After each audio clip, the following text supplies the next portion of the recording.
fíjate, 30, ¿cuántos años tenemos en esto, mi querido Redondo? Cuando nos escupíamos y nos veíamos feo, ya 30, 35 años. No, más, yo creo.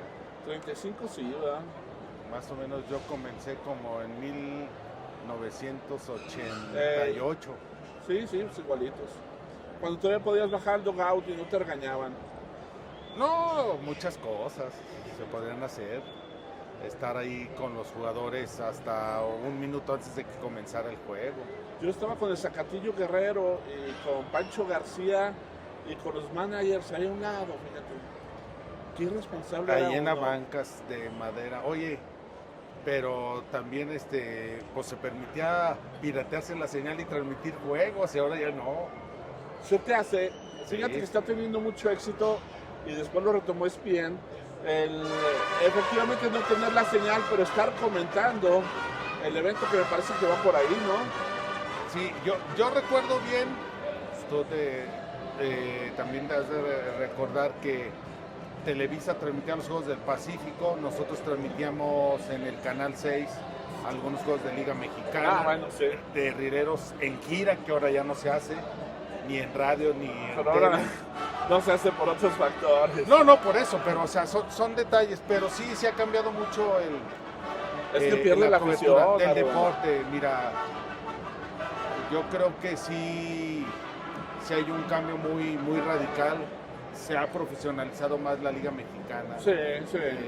Hay más controles, pero también eso ha perjudicado porque es mi punto de vista Sí, muy particular, no. que quien llega a cubrir actualmente el juego de pelota no tiene el mismo contacto, no tiene el contexto, no tiene información, no tiene detalles para conocer, para adelantarse de situaciones que estando en las gradas o en el palco de prensa ¿No ves? no te vas a dar cuenta. Tú lo decías tú, yo creo que uno de los maestros importantes de los managers fue Pepe Zacatillo, nos tocó a los dos. Sí. Tuvimos unas enseñanzas de uno de los managers más exitosos de la Liga Mexicana de Béisbol. Entonces yo creo que, y era un hombre accesible, platicaba, te enseñaba, con manzanas te decía por qué eran tales cosas, tales situaciones. Y bueno, eso yo creo que nos ayudó para fortalecer nuestro Que conocimiento. te sirve luego para informarle a la gente, este pelotero está lesionado, está enfermo, o sabes que está pasando una crisis personal que hay que entenderla, va a estar fuera 4 o 5 días. Y no es que le ocultes a la gente, sino que le explicas que puede haber una baja de juego. En Grandes Ligas le pasó a Freddie Freeman, que su niño de repente le da cáncer, Y nadie sabía qué era lo que estaba viviendo por dentro. y él estaba bateando 0. Así es. Cuando le dicen a la gente, oye, es que su niño tiene cáncer, se volcaron a apoyarlo, es decir, hey, ven a jugar, ven a entretenerte, a salir De la presión de tu presión personal con lo que te termina gustando. Sí me parece que ahora muchos de los medios que están cubriendo, para empezar, no le entienden a vez. Una, y dos, yo lo platicaba en alguna ocasión con Dani Organista, con Juan Hinojo. La verdad es que nosotros tuvimos muy buenos maestros, aunque Sí. no estábamos ligados con ellos ni eran nuestros patrones. Tú estabas en Televisa, Hombre. yo estaba en el Canal 6, y corresponsal del esto, pero te tocó don Juan Hinojo, te tocó don Juan Esparza que te pendejeaba. Sí. O sea, Sí. yo me acuerdo cómo nos pendejeaba a los tres, a Sí. ti, a Chugol y a mí. Sí. Pero esas pendejadas no eran ofensivas y Su hermano. servían, y te servían para, Sí. para aprender y realmente ahí es donde ve la diferencia de la generación de cristal con la que nos tocó a nosotros vivir. O sea, nosotros nos tuvimos, no sé, recordarás a una convención de béisbol que nos fuimos Saltillo. a Torreón, que A se Torreón, regresó, cierto, sí. se regresó. Pero por dignidad. Exacto, o sea, Por dignidad. a mí esos detalles a mí se me quedaron marcadísimos. Nos aventamos un viajezazo en el autobús de los Bravos de León Sí. hasta Torreón de más de Que iba 10 horas. Faitelson, ¿te acuerdas? De más de 10 horas. Que lo pendejeábamos. Por eso te digo, o sea, esos detalles. No, sí, o sea, y Sí, Faitelson, era el más pendejo de todos. o sea, pero Bueno, luego te podías pendejear en buen plan Sí. y sin ningún afán ofensivo No. o sea, de entender y comprender. Y ahora ya no ocurre eso. Y ya han llegado personajes que se creen los eruditos y los que... Y sí te voy a decir, o sea, me da risa cuando hace comentarios Francisco Valcorta que tú dices, sí, güey, ándale, Simón. Es complicado ahí, ese muchacho. No, dejará complicado, pero, o sea, pues uno no anda presumiendo cuánto tiempo tienen esto y cómo le tocó hasta lo que vamos, o sea, no, ahora hay mucho ego. Mucha personalidad. La vez que nos rifaron el viaje que tú no pudiste ir y yo me fui con Chugol a Cancún, o sea, esos detalles, cuestiones, o sea, que se daban.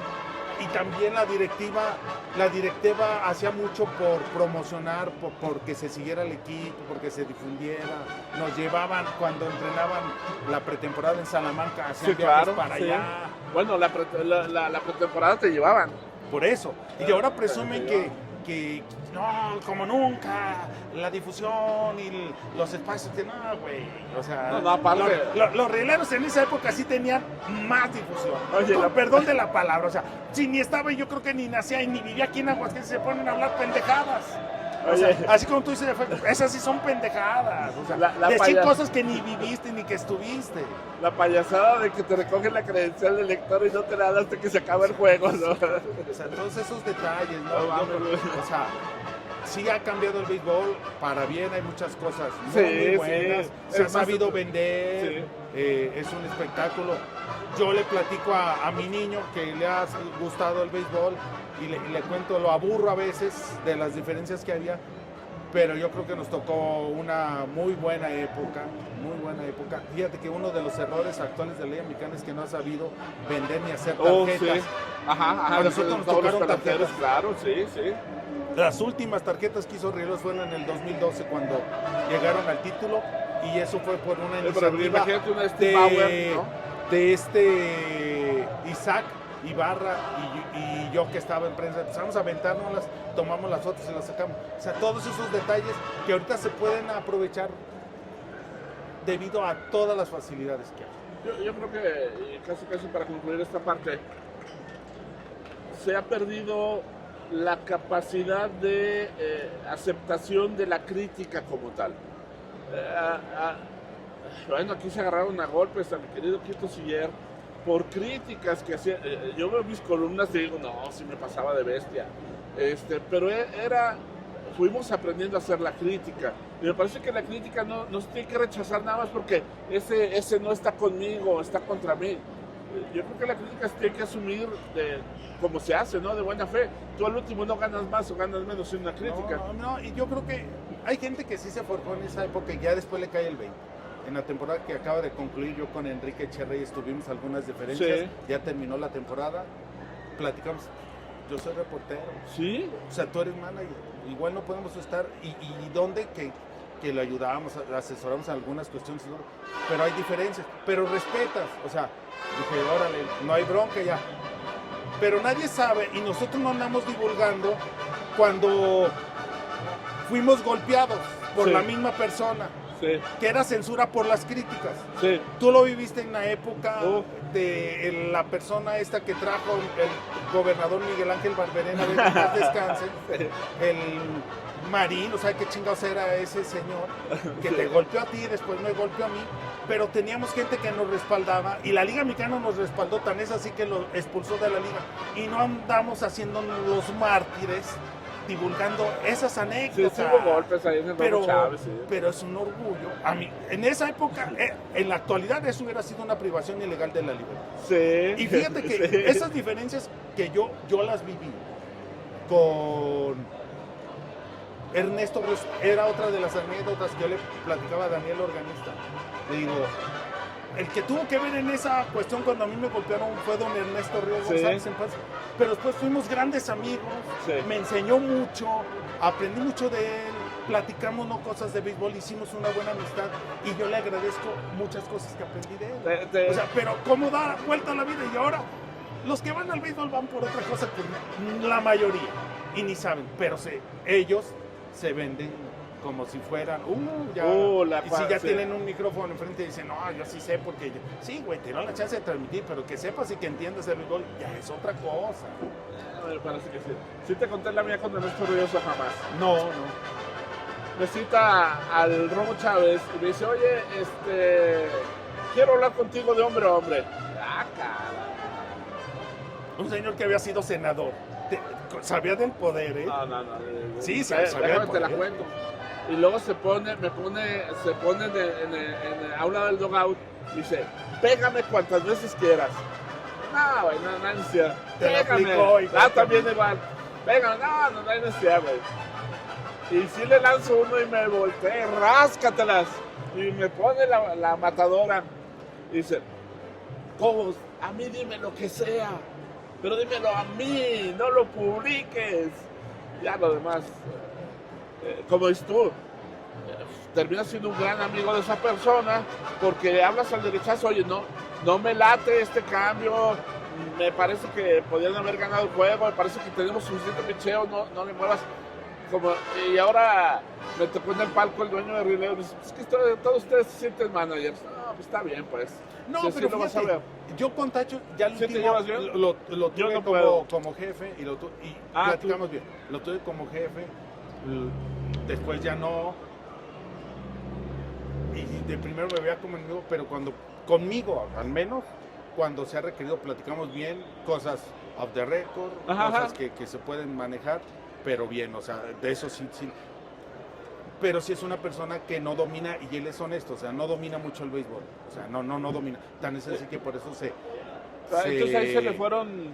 A lo mejor lo agarramos o lo agarraste en un mal momento. No, los movimientos, que luego había unos movimientos ahí... Sí.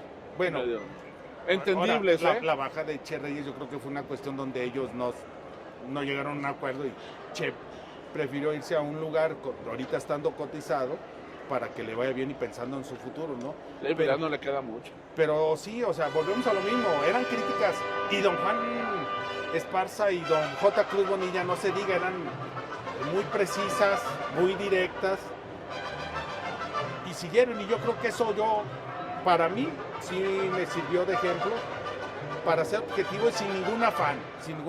El afán, tú, ellos, yo, siempre hemos sido fans de Rieleros. Sí, eso, o sea, eso nadie lo puede poner en duda. Y lo queremos para que el equipo le vaya bien. Yo soy un fan de lo que tú y Organista hacen. Me falta tiempo para seguirlos, pero son una maravilla. Ojalá y el proyecto crezca aún más, pero está muy a toda madre. No, y es volviendo lo mismo. O sea, nosotros vivimos los espacios que había para el equipo. Y la verdad no hay espacio, ¿no? En Aguascalientes no hay espacio. No. Entonces, nos cuesta un trabajo a veces estar los lunes ahí, pero tratamos de ser constantes. Pero sobre todo eso que nos ha gustado estar ahí. Dani, un detalle que le admiro y que le agradezco es de que es de los pocos que se acercó y se ha dejado. Yo no lo forjé, o sea, vi que podía tener talento, que podía servir, que podía ser de la nueva camada para que siga esto de promover y tener un periodismo que conozca el béisbol y eso, y ya ha aprovechado y él ha forjado su propio camino dentro del béisbol, porque aparte él lo practica, entonces esa es una gran ventaja. Tengo una